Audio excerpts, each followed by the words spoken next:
Welcome to Leadership Matters, a podcast from the Bailey Group.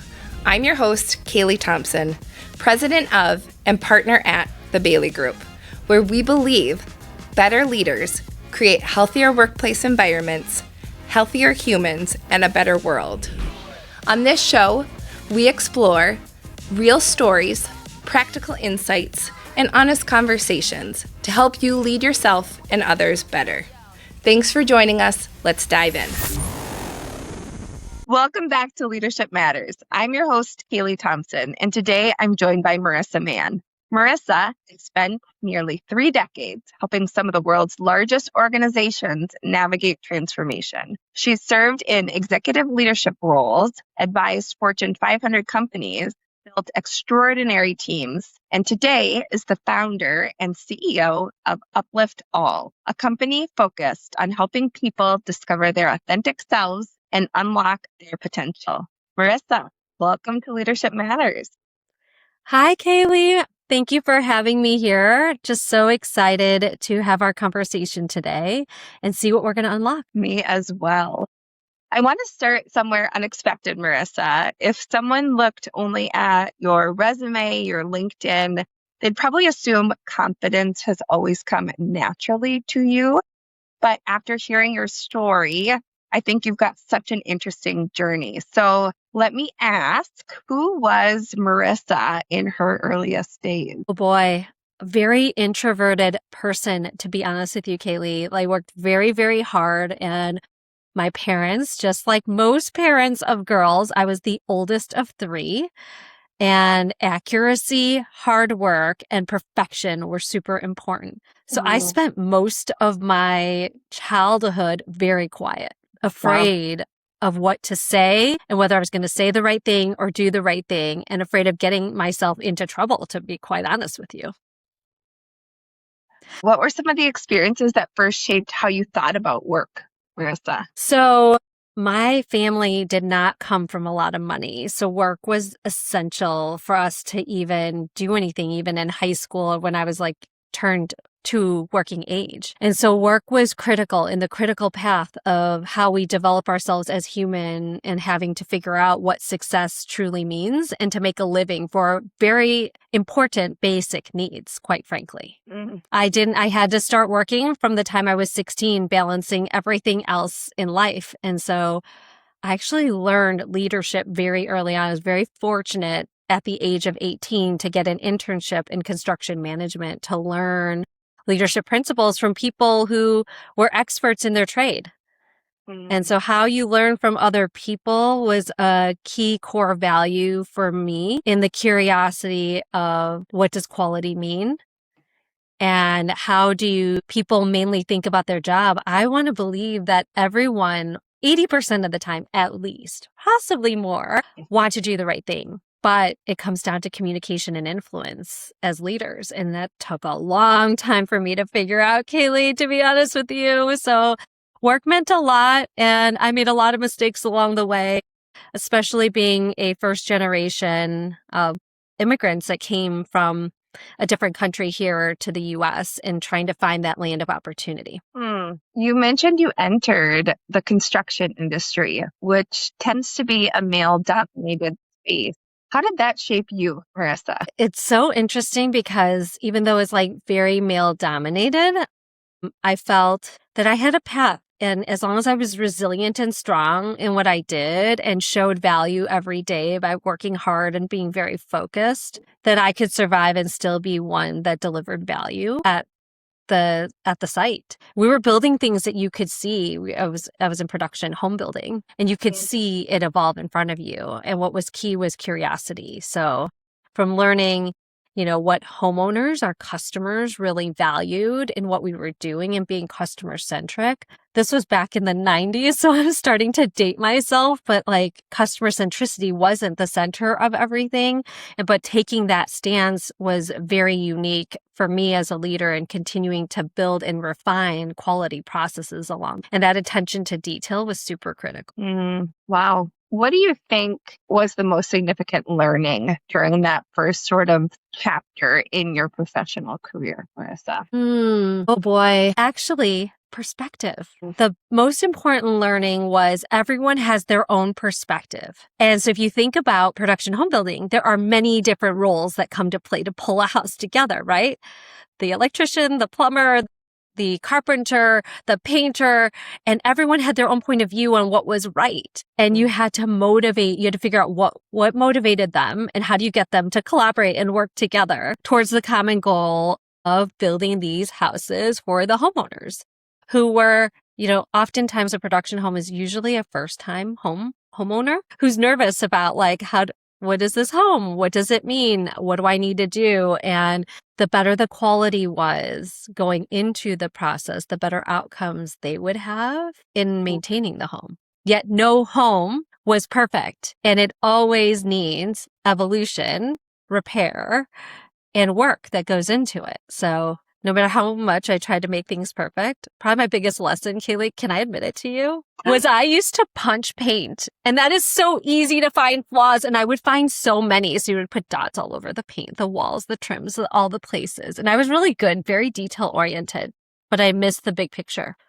Was that really more important? Did we need to fix the paint to be absolutely perfect? Or should we have weighed the different priorities differently? Wow. So that was an interesting learning for me because every time you had the painter go back to make it perfect, you were spending more money and the cost of building the home would go up versus thinking about the functionality and making sure that things were installed correctly and functionally working and good enough. What does good enough mean? What an incredible insight. What led to that awareness, Marisa, of, man, punching this paint is probably not the highest and best use of my time? Well, probably my boss. To be honest with you, because, it's like everyone wants to do such a good job, right? And they want to know that you're delivering value, you're getting as much done as possible. Look at my punch list, all these things that are on this list. I'm going to make sure that it's the best that it could be. And really understanding what the goalposts were and the milestones that you wanted to achieve, because it's a cost analysis that you're doing, right? If I weigh too much on the aesthetic things and not the functional things, well, the functional things get fixed and fixed for good at the root cause, not just the little piece of paint, because someone's going to nick it, like a kid will run into it or take their spaghetti hands to it in a second, and the paint's not going to be perfect long term. So focusing in on the right things as a leader. Yeah, I can really resonate with that conditioning of trying to create value by creating this illusion of perfection. I'm a recovering perfectionist, so I don't know that I'll ever be fully recovered, but I've come a very long way. And so I really resonate with that concept of pulling yourself back from some of these things that you think are creating menial value to really focusing on the bigger picture. I love how you said that. Can I give you a high five? Because I'm a recovering perfectionist too. So I'm just going to give you a high five. What makes us great also can be the thing that pulls us back and hold us back, quite frankly.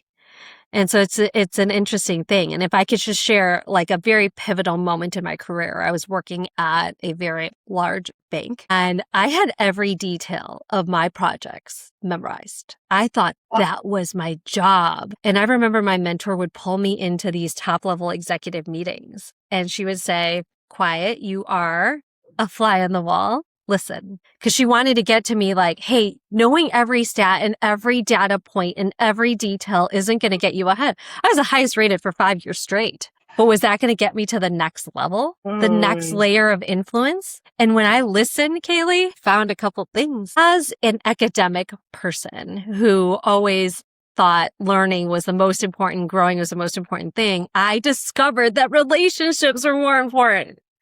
And that took a long time. So just listening to them banter back and forth for the first few minutes to build rapport and to build connection was critical in a leader's success. I love that. Can you share a moment where you really flipped the script and did double down on the relationships to the success of the outcome versus honing in on the specific details? How did you leverage that learning? Do you want to know the flip and this tells you a little bit of the story of how development has changed, right? Because we did waterfall development back in the day and then we moved to Agile. that was a flip of the script. And my team was doing Agile before I was even called Agile, to be honest with you. So at this very bank, I got to build an organization that was centered on clients. It was called Client Implementations. And my team was built from scratch by me. And we built a culture that we trusted each other. There were no silos. It was not a black box to each process. We all worked together. And I remember the senior vice president coming to me going, your team is different. Like, you're not blaming each other. You don't point fingers with each other. You are all aligned on the mission and outcome. And to be honest with you, the flip of the script is servant leadership. It wasn't a thing back then. Like, we didn't know what the term was, but that's what it was like honoring each of the members of your team and understanding what's important to them and their motivation, uniting them on a mission, and tell them what does good look like and let them tell you what they need to succeed and how they can continue to improve. And so I feel like our society continues to evolve for the better in the processes in which we're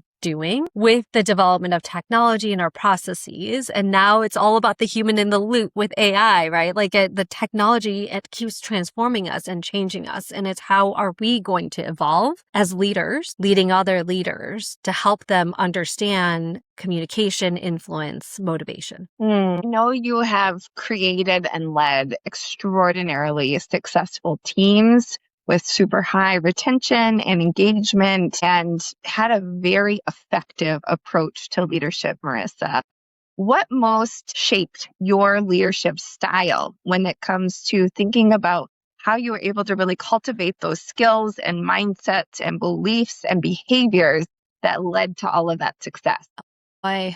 Work in progress, I would say, still to this day, and continual learning and growth and being open to it.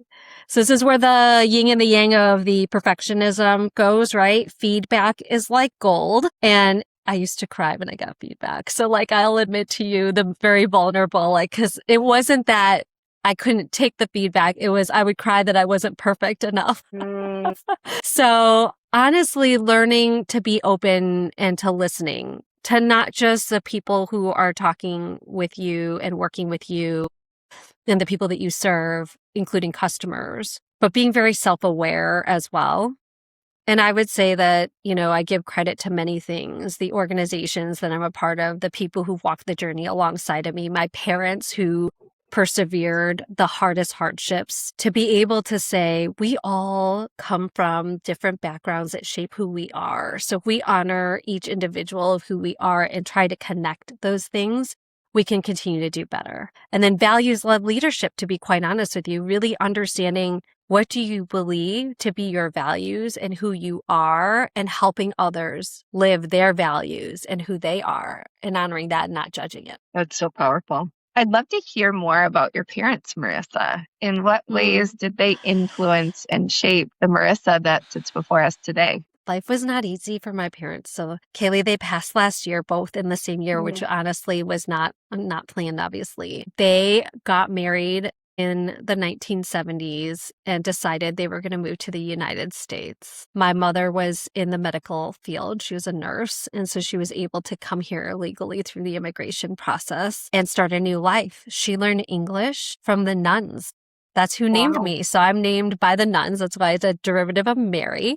And my parents worked really hard in professional roles. As I mentioned, my mom was a nurse. My dad was an accountant. And they worked very, very hard and had many hardships. So that diversity and adversity that they went through, I think sometimes was misunderstood. Some persevered better than others, but I would say that their hardship is not ever wasted on what they created. They succeeded. They came here so that their children can have a better life and better opportunities. And I don't waste that for a second. My mom, actually, a picture of her is right up there. So if I ever look that way, it's because that's where she is. And she reminds me that we're here to do good in the world. My mom would give anyone, if they were asking for money or whatever, she would always stop and give them whatever she had in her purse, because she believes that doing better for others. And that's really comes to the birth of like Uplift All, like the year that after my mom, who suffered 10 years of dementia, and we were the lead family in caring for her. As she lost her memories,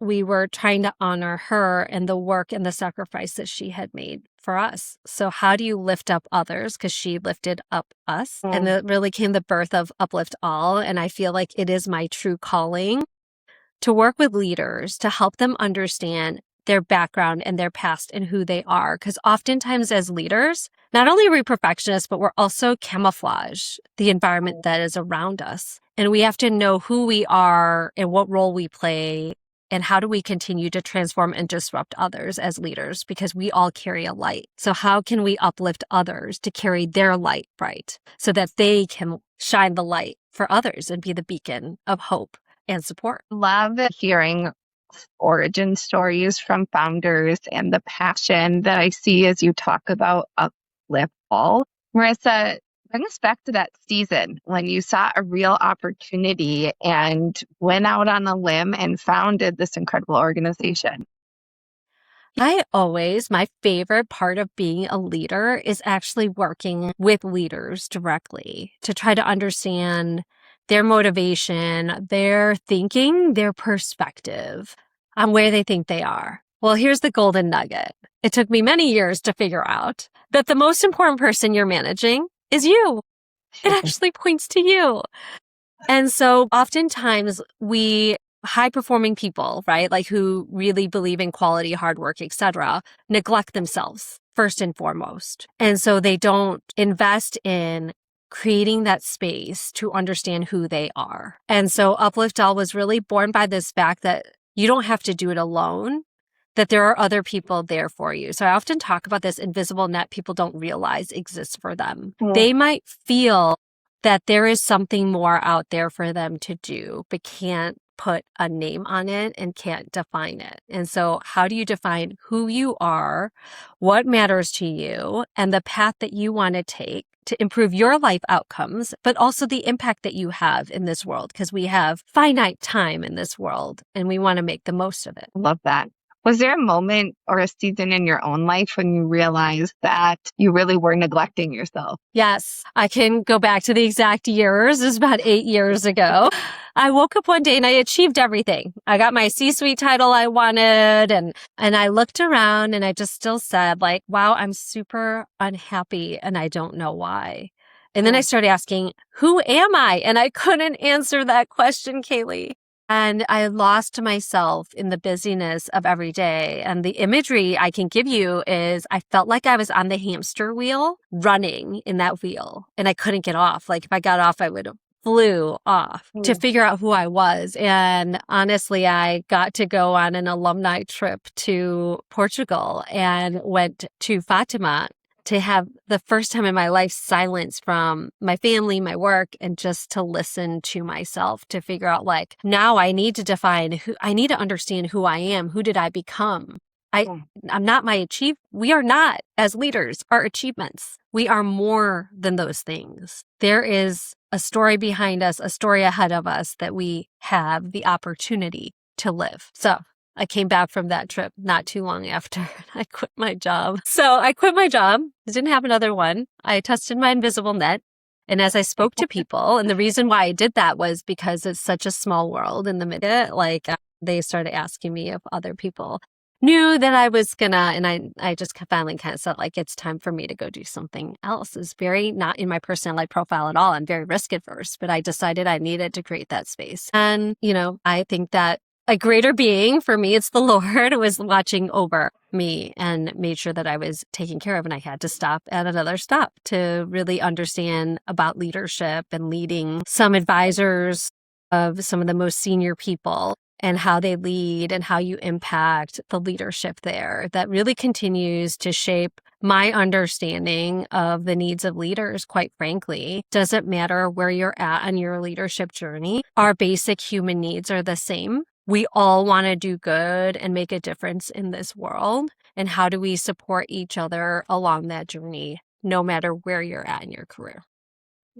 You talked about a significant identity shift there, Marisa, and I'm curious, what had become your identity before that fateful trip to Portugal? I definitely was a leader of a pretty large organization. I not only ran consulting services, but I ran the HR function. I was known for having people at the heart of everything that we do. which was great, right? Because I was always busy. There was always something, some scenario or something that was happening. But at the same time, my kids were growing and my family was growing up. And I had these pressures that business often puts on C-suite executives around numbers and data and people's jobs that was really tough on me, to be honest with you. And I didn't realize the toll it was taking on me until I stopped and thought about it really hard and said, I can't do this anymore. This isn't what I want to do. I want to do something different to impact it a little differently. Also, a lot of times, especially women executives want to break the glass ceiling at any cost. And I felt like, what toll is it having on me? And quite frankly, my health was struggling. So my body was telling me I was allergic to the stress that I was putting upon myself. And so listening to your body and yourself, not just in your mind, but in your actual physical body was super important that I usually didn't. I deprioritized those things for a good portion of my life that I now listen to. And listening to your whole self makes a huge difference on, we always play around with the word authentic self, and it's so cliche, but it's not. Think about your true self. And what is it that your mind, body, and soul is telling you? And then the ones that care about you around you, how do you help positively impact their life? No one individual knows the right answer. It is a work in progress, a negotiation, because you can't always give everything, right? Because then you lose yourself in that, which is the evidence of what happened to me for a while. Was I was so busy being a mom, a working mom, a COO, needing to make an impact and speaking everywhere and having this facade. Everything looked great from the outside, but in the inside, it didn't feel good. And who do you admit that to? It's pretty lonely at the top. What permission did you need to give yourself to make some of those changes, Marisa? Not just myself, my husband, who is highly so supportive, thank goodness, right? Because my crazy harebrained ideas of I'm going to quit my job with that one. Knowing that having confidence in who you are and the value that you bring will be needed in this world, and you will find your spot. And so my analogy is like a puzzle, right? Like this world is a puzzle. You find where your piece fits. And oftentimes it's the networking of the people within your ecosystem that helps you find where you fit. And you might fit there at one point in your life, and it might change later. And you just need to find the next place your puzzle piece fits. I love that. You often talk about helping under-recognized leaders, Marisa. What about that group speaks to you? So, under-recognized to me can be anyone, quite frankly. I was under-recognized because my parents were never in the executive suite. And so I didn't have the support I needed. So when I took on my first C-level role, I said no.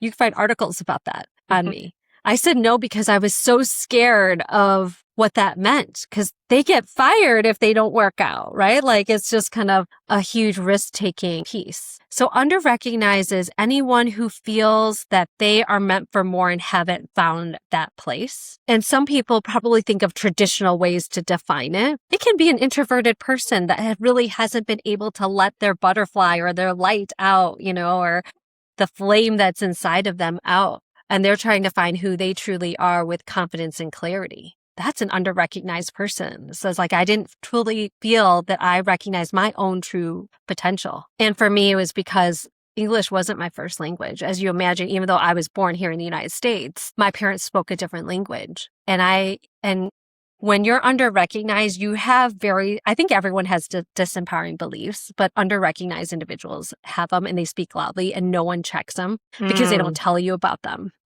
Sure. And so what we try to do is try to understand people's story and where they came from, and then start getting curious with them and helping them self-reflect on what they might be telling themselves to unlock the potential that is them. You have to value yourself first. What are you most proud of in your experience starting and running Uplift All? Ooh, what am I most proud of? That is a hard question. I would say being a good person, a kind person, giving without boundaries, just trying to do the right thing. That's what I'm most proud of. Believe it or not, it's very simple. I love that. And finding the communities where that can be valued, and I'll mention like the Northwestern Kellogg alumni group. Like I feel like going to executive MBA in my early 30s with people who were quite frankly way bigger titles than me made me learn values-based leadership. I'm very proud to have found the right place to continue to grow, and I continue to grow with them in that community as well. But I encourage everyone's community is different. Find those communities that you feel really good in, that you can grow in.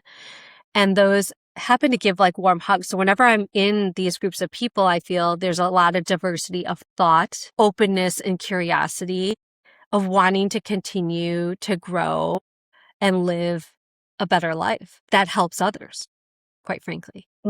You've spent decades navigating executive leadership as a very successful woman, and you work with women all the time to help them unlock their potential. Marisa, what's something ambitious women carry that people rarely see?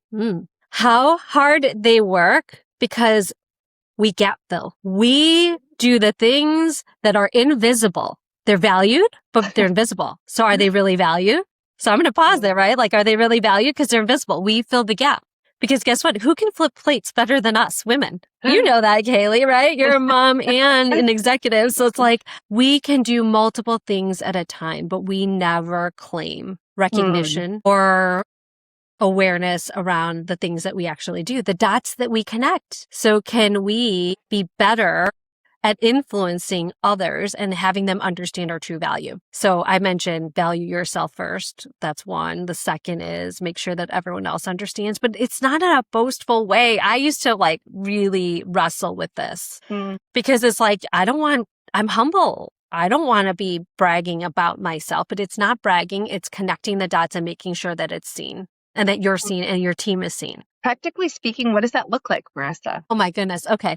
So I'm going to share a secret with you. So when I was a C-suite person, the men would come into my office every week and tell me everything that they did and then ask for a raise. I was like, what? I've been in my career for like almost 2 decades. Like what? They ask every week for a raise? So they valued themselves and they quantified the value of themselves. And it was like, how do we say? It was like almost like they're walking, like a normal stride, like a walk, like it's normal behavior. And for us, we're like, year end, it's like, thank you so much for everything that I got. But you didn't ask for your value. And I'm not saying go every week because I was just shocked like that was occurring. But on a regular basis, you should talk about the things that you have done and what you have accomplished and the quantification on the impact it's had to the business, because you deliver those things and humans are forgetful. They remember their own stuff, not anyone else's. And so our invisible problem is partly us, but also but you've got to train the other side of it to like just make sure that that's seen.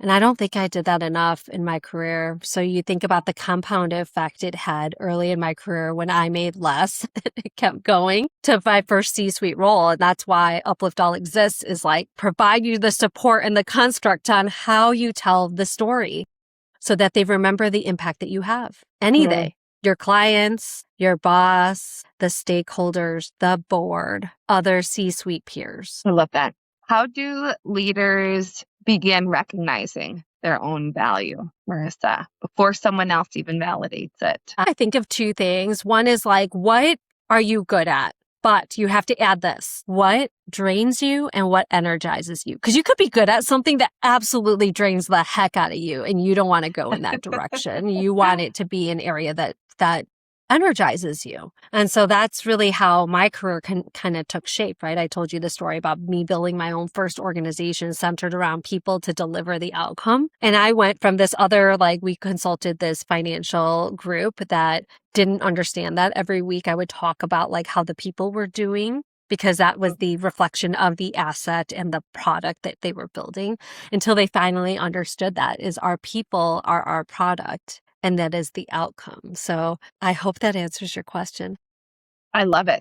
I absolutely love it. One of the things I really admire about your story is that it reminds us that leadership really isn't about collecting titles or that next promotion, but really about becoming in tune with ourselves, our own natural strengths and abilities, and energizing passion, and then leveraging those in really meaningful ways. We're just human and we're all trying to do the right thing. And if we remember that, even if there are toxic things that are happening, which it does happen because we are all human, but if we can center on the mission in front of us, it's amazing things we can do as leaders. But we got to look past the ego and the ulterior motives that we think others have, that sometimes they don't even have those things, but it's just perception. Marisa, final question. What is something on your heart right now to share with our listeners?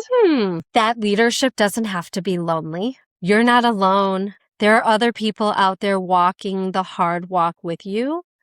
And know that you don't have to be perfect, from 2 recovering perfectionists here, and that there is support out there for you to figure it out. And we're always figuring out, doesn't matter where we're at in our career.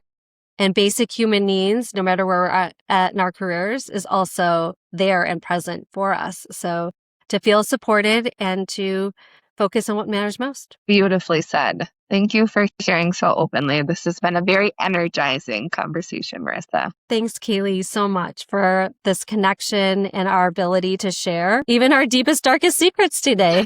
And I feel like we got a lot of them on the table, which is wonderful. Yes.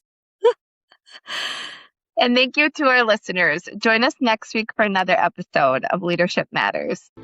Thanks for joining us for today's episode of Leadership Matters.